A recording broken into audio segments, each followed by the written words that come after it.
the 80s, The Clash asked, should I stay or should I go?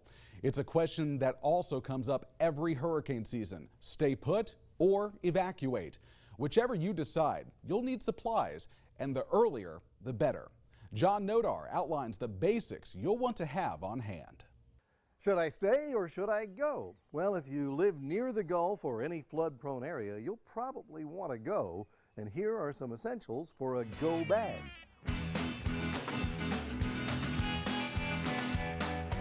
Water and some non-perishable food. These breakfast bars are a good, easy, portable choice. First aid kit, got that.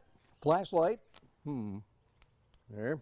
And a battery-powered NOAA weather radio. Then you need enough batteries to keep everything going. A backup phone battery could be a lifeline, and you'll probably want a charger too. Moist towelettes, maybe hand sanitizer. You want your prescriptions in here as well. Important papers, and you want to seal those up in a Ziploc bag. Feminine hygiene supplies and your personal hygiene stuff. If you have a baby, clearly you're going to need baby supplies and a lot more than this.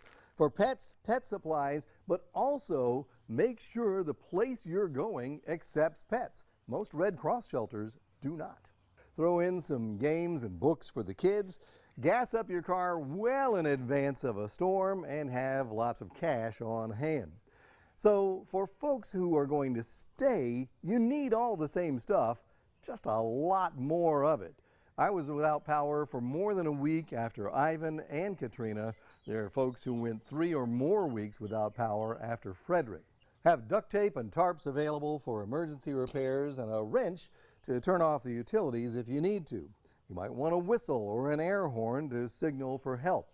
All right, so this is a lot of stuff, and if you can't afford it all at once, just pick up a couple of items on every trip to the store. You don't want to wait until the last minute when everybody else wants these things too. John Nodar, News 5.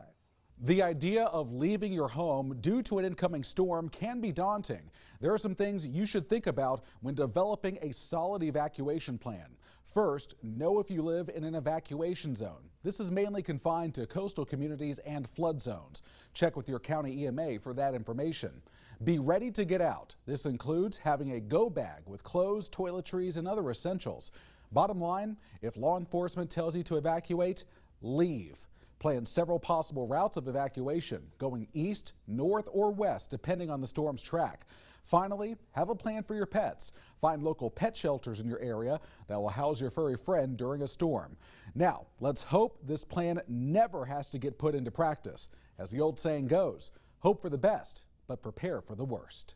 The first element of hurricane preparation is to determine your risk. What you want to know is what sort of wind and water hazards could happen where you live, and then you start preparing to deal with those hazards. Hurricanes are not just a coastal problem. Zeta from a couple of years back will remind you of that. And know if you live in a flood-prone area. That can determine whether you stay or evacuate. Local power companies have been working hard to get prepared for hurricane season. This is video from a few weeks ago when Florida Power and Light conducted its annual storm drill. Crews practice what to do after a storm hits and residents lose power. Florida Power and Light says its annual storm drill week gets its employees ready for if and when disaster strikes. We drill and we have an actual scenario and we practice what we would do if that were to happen so that we can think through every different situation and be prepared to respond whenever a storm comes our way. Florida Power and Light says the key to restoring power is communication.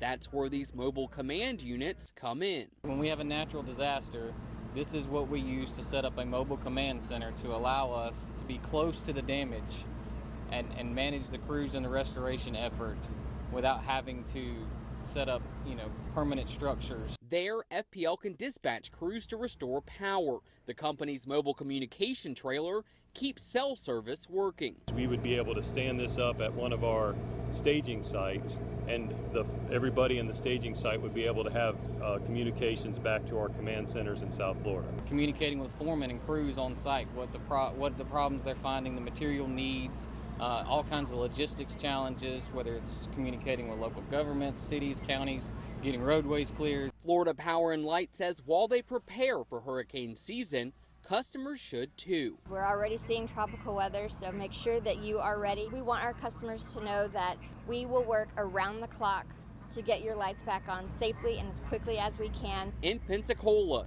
Daniel Smithson, WKRG News 5. No matter where you live on the Gulf Coast, the power companies make it easy to report an outage after a storm.